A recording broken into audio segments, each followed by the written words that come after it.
Ultimately আমাদের গোল হচ্ছে climate modelling, climate change, এগুলো নিয়ে আমরা নেক্সট ক্লাসে দেখব। তো তার জন্য শুরুতে হচ্ছে climate forcing and response. Forcing মানে হচ্ছে ফ্যাক্টর, যেসব ফ্যাক্টরগুলো আমার ক্লাইমেটকে চেঞ্জ করছে বা যেসব কজেস আমার ক্লাইমেটকে চেঞ্জ করছে, those are called forcing. Climate সিস্টেমের 5টা কম্পোনেন্ট সেটা আমরা ক্লাসের শুরুতেই করেছি, প্রথম 2-3 ক্লাস। এবং এই ফোর্সিংগুলোর কারণে আমার ক্লাইমেটের চেঞ্জ হচ্ছে। আর্থের অরবিটের জিনিসগুলো আমরা পড়ছি, আর্থের অরবিট কীভাবে আমাদের ক্লাইমেট চেঞ্জ করে আমরা করেছি। সানের স্ট্রেংথ আমরা বলেছি, সান দূরে গেলে কীরকম হবে, কাছে আসলে কীরকম হবে সেটা বলেছি। তো এগুলো সবই তোমরা মোর অর লেস জানো যে এই জিনিসগুলো চেঞ্জ হলে আমাদের ক্লাইমেট চেঞ্জ হবে।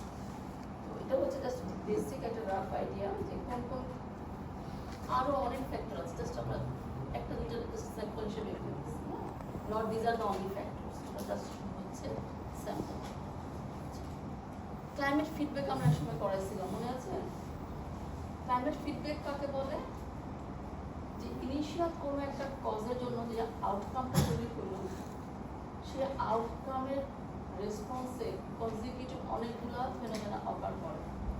সেই আলটিমেটলি সেই ফেনোমেনার কারণে যদি ইনিশিয়াল যে আউটকামটা তৈরি হয়েছে সেটা যদি স্ট্রেংথেন হয় তাকে আমরা বলবো পজিটিভ ফিডব্যাক, যদি উইকেন হয়ে যায় তাকে বলবো নেগেটিভ ফিডব্যাক।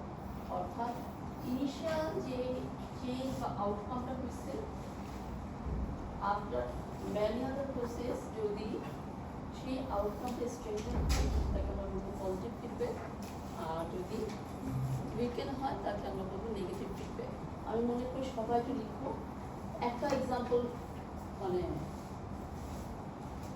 আমি একটা সিনারিও দিয়ে দিব, তোমাকে এক্সপ্লেন করতে হবে যেটা পজিটিভ ফিডব্যাক কি নেগেটিভ ফিডব্যাক। আমরা এক্সাম্পল প্র্যাকটিস করবো বা পরীক্ষায় বলতে না হয়তো সামথিং ডিফারেন্ট একটা ফেনোমেনা দিয়ে বলা হবে যেটা কি পজিটিভ ফিডব্যাক দিবে নাকি নেগেটিভ ফিডব্যাক দিবে। সো এই জন্য আমাদের বুঝতে হবে যে পজিটিভ ফিডব্যাক কাকে বলে আর নেগেটিভ ফিডব্যাক কাকে বলে। তাহলে পজিটিভ ফিডব্যাক হচ্ছে যে ইনিশিয়াল যে চেঞ্জটা হলো সেটা যদি অ্যাম্প্লিফাই হয় বা আরও স্ট্রেংথেন হয় তাকে আমরা বলবো পজিটিভ ফিডব্যাক। আর ক্লাইমেটের ফোর্সিংয়ের কারণে যদি আমার ইনিশিয়াল যে চেঞ্জটা হলো বা রেসপন্সটা হলো সেটা যদি উইকেন হয় সেটাকে আমরা বলবো নেগেটিভ ফিডব্যাক। একটা এক্সাম্পল আমরা ক্লাসে দিয়েছিলাম এর আগেও, সেটা আমরা আবার একটু রিভিজিট করব, মনে আছে কিনা? আমরা এরকম একটা ছবি দেখিয়েছিলাম ক্লাসে, কজনের মনে আছে? আমার সানের যেটা আইস মেল্ট করে, আইস মেল্ট করলে অ্যালবিনো কমে যায়। এই যে প্রথমে হচ্ছে যে আমাদের কি হবে, আইস মেল্ট হলে কি হয়, আইস তো অনেক ব্রাইট, সে অনেক বেশি রিফ্লেক্ট করে, তার মানে যে সারফেস বেশি রিফ্লেক্ট করে তার আলবিডো কম না বেশি? যে সারফেস বেশি রিফ্লেক্ট করে তার আলবিডো কি কম না বেশি? বেশি। আলবিডো কি? আলবিডো হচ্ছে রিফ্লেক্টেড বাই ইনসিডেন্ট। তাহলে রিফ্লেক্টেড বেশি করে তাহলে আলবিডো বেশি। তো এখন আমাদের ক্লাইমেট চেঞ্জের কারণে বরফ মেল্ট হয়ে যাচ্ছে, তাহলে আলবিডো কি হচ্ছে? কমে যাচ্ছে নাকি? বরফ মেল্ট হয়ে গেলে সে আর বরফ থাকতেছে না, পানি হয়ে যাচ্ছে, তাহলে আমার বরফের পরিমাণ কমে গেলে আলবিডো আমার কমে যাবে। আর আলবিডো যখন কমে যায়, আলবিডো যখন কমে যাচ্ছে তার মানে রিফ্লেকশন কমে যাচ্ছে। রিফ্লেকশন কমে গেলে কি হবে?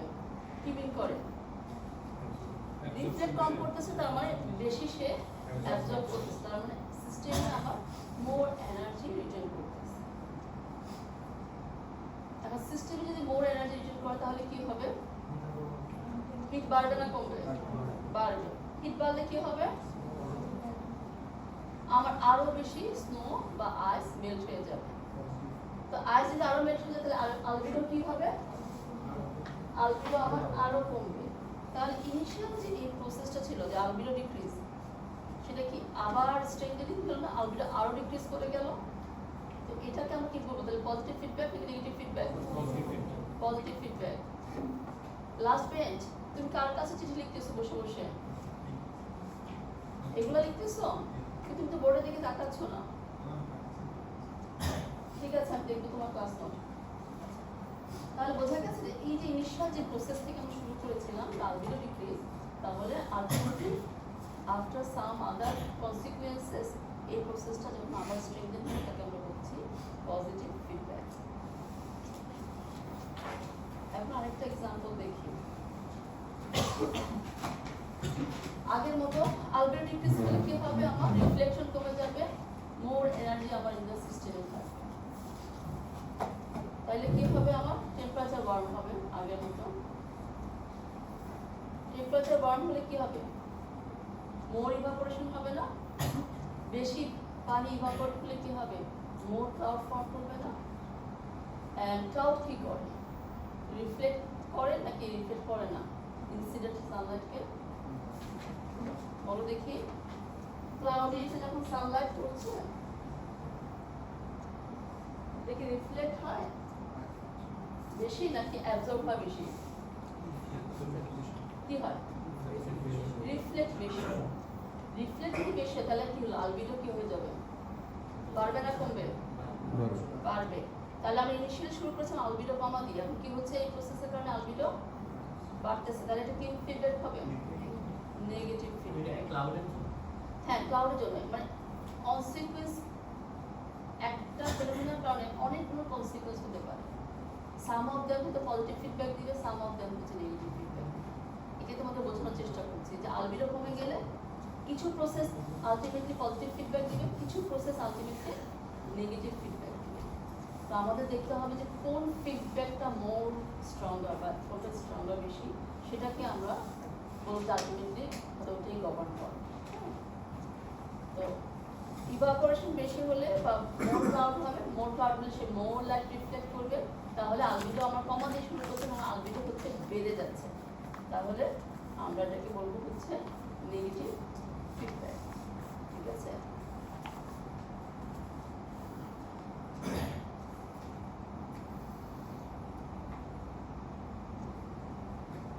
যদি আমি শুরু করতাম যে মোর লং, এটা তোমাদের চিন্তার জন্য আমি লিখে দেবো, তোমরা জাস্ট লিখো, বাসায় আমি এক্সপ্লেন করতেছি না। যে আমার ইনিশিয়াল চেঞ্জ যদি আমার হয় যে মোর লং ওয়েভ এনার্জি অ্যাবজর্ব, তোমরা নিজেরা বললাম যে আমার মোর লং ওয়েভ এনার্জি সিস্টেমে স্টোর হচ্ছে, তাহলে কি হবে? লং ওয়েভ এনার্জি সিস্টেমে বেড়ে গেলে কি হবে? টোটাল এনার্জি বেড়ে যাবে। টোটাল এনার্জি যদি আমার আর্থে বেড়ে যায় তাহলে কি হবে? আর্থের টেম্পারেচার ওয়ার্ম হবে। ওয়ার্ম হলে কি হবে? মোর ক্লাউড হবে। ক্লাউড হলে কি হবে? ওয়াটার ভেপার ক্লাউড, সেটা মনে রাখতে হবে। ক্লাউড যেহেতু ওয়াটার ভেপার, তাহলে কি হবে? আমার আর্থ যে লং ওয়েভ ছাড়ছে সেটাকে সে আবার অ্যাবজর্ব করে ফেলবে। তাহলে কি হবে? ইনিশিয়াল যে ফ্যাক্টরটা ছিল সেটা কি স্ট্রেংথেন হচ্ছে নাকি উইকেনিং হচ্ছে? স্ট্রেংথেন হচ্ছে।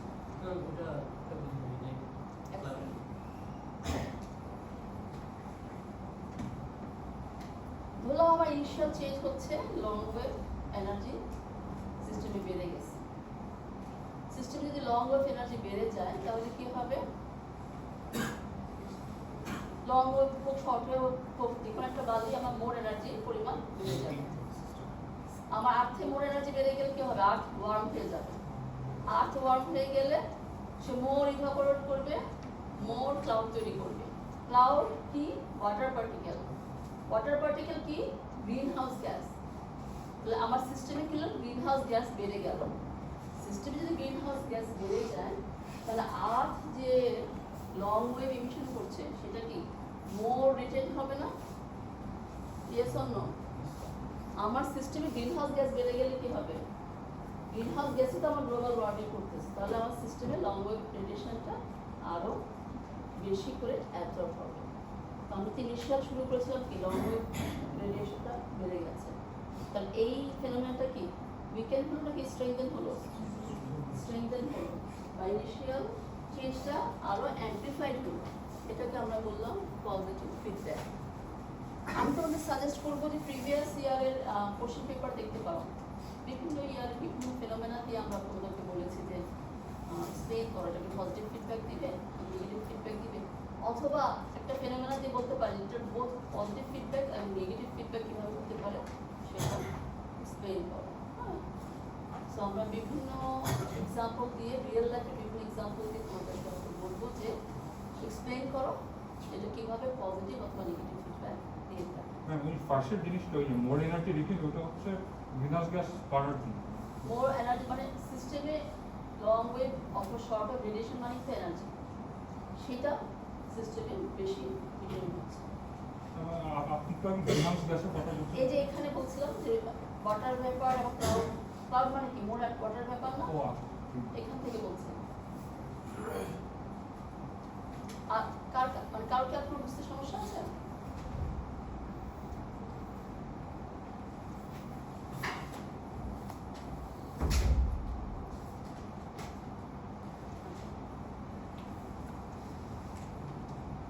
গত ক্লাসে খাতা খুলে দেখো তো এই প্রশ্ন কোনো খাতায় আছে কি?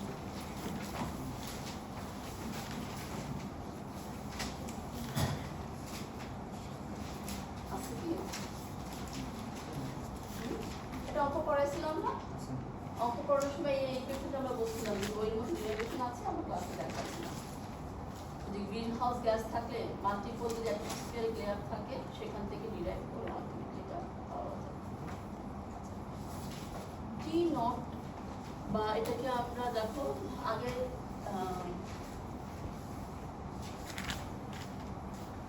ক্লাস নোটে আমরা নোটেশনটা কি দিয়েছি?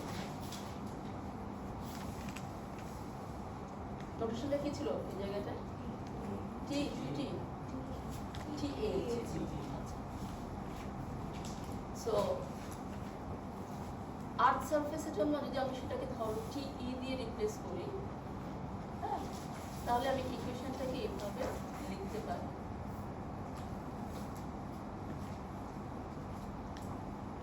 এটা কিসের equation? Sigma T to the power 4 এর কিসের ইকুয়েশন? ব্ল্যাকবোর্ডের কিসের ইকুয়েশন? ইমিটেড ফ্রম সারফেস বা ইমিটেড রেডিয়েশনের ইকুয়েশন। ব্ল্যাকবোর্ডে তো বললে হবে না এটা কিসের, মানে এটা কিসের কোয়ান্টিটি। তাহলে এটা হচ্ছে আর্থ যে লং ওয়েভ রেডিয়েশন ছাড়ছে তার কোয়ান্টিটি। এখন সেটাকে আমি ধরো সাপোজ কিউ দিয়ে ডিনোট করলাম, কিউ সমান সমান হচ্ছে এটা, সমান সমান হচ্ছে এটা। তাহলে এখন দেখো আমি যদি এই ইকুয়েশন নিই এবং এই ইকুয়েশন নিই, ঠিক আছে, কিউ ইকুয়াল টু এইটুকু আমরা একটা খাতায় লিখি, কিউ সমান সমান লেখো, নেক্সট লাইনে লিখো কিউ সমান সমান এইটুকু লিখো, লেখা হচ্ছে সবার। তোমরা একটা অ্যাডিশনাল লাইন লিখো, যেটা এখানে লাইন যে কিউ সমান সমান হচ্ছে দিস কোয়ান্টিটি। লিখছো সবাই? আচ্ছা, এখন যদি আমি সেটাকে ডিফারেন্সিয়েট করি, কিউ ডিফারেন্সিয়েট করলে হবে ডেল কিউ, হ্যাঁ, পার্শিয়াল ডিফারেন্সিয়েশন। এখানে যদি আমি with respect to TS differentiate করি তাহলে কি থাকবে? এটা ফিক্সড, এটা জিরো হয়ে যাবে। টিএস এর রেসপেক্টে করতেছি তাহলে এই টার্মটা থাকবে আর থাকবে ডেল টিএস। বোঝা গেছে সবার? তাহলে আমরা এরকম পাবো না, এরকম একটা এক্সপ্রেশন আমরা পাবো। তুমি ডেল টিএস বা ডেল কিউ তখন এভাবে লিখতে পারো। এটা আমরা ব্ল্যাক বডি লিখে নিচ্ছি, বিবি মানে হচ্ছে ব্ল্যাক বডি, কারণ আমরা এপসাইলন ইউজ করি। তার মানে ওই যে এপসাইলন আছে না, এপসাইলন থাকলে বুঝবা গ্রে বডি, এপসাইলন না ইউজ করলে মনে করবো যে ব্ল্যাক বডি। ডেল কিউ বা ডেল টিএস কি হবে তাহলে? অপোজিটটা ডেল কিউ বা ডেল টিএস হবে কি? এটা লিখো সবাই, এটাও লিখো, del Q by del S কেও লিখো। হ্যাঁ, ওখানে হচ্ছে 4 sigma T to the power cube del TS, ওই যে এর পরে লাইনটা এর আগে এটা এর সিগমাটা নেই, উপরেরটা সিগমা সিগমাটা বাদ করছে, সিগমাটা বাদ করছে এখানে একদম ফাইনাল ক্যালকুলেশনের জন্য সিগমা বাদ করছে। সো এখন তাহলে আমাকে একটু বলো del Q by del TS সমান সমান কি? 4 sigma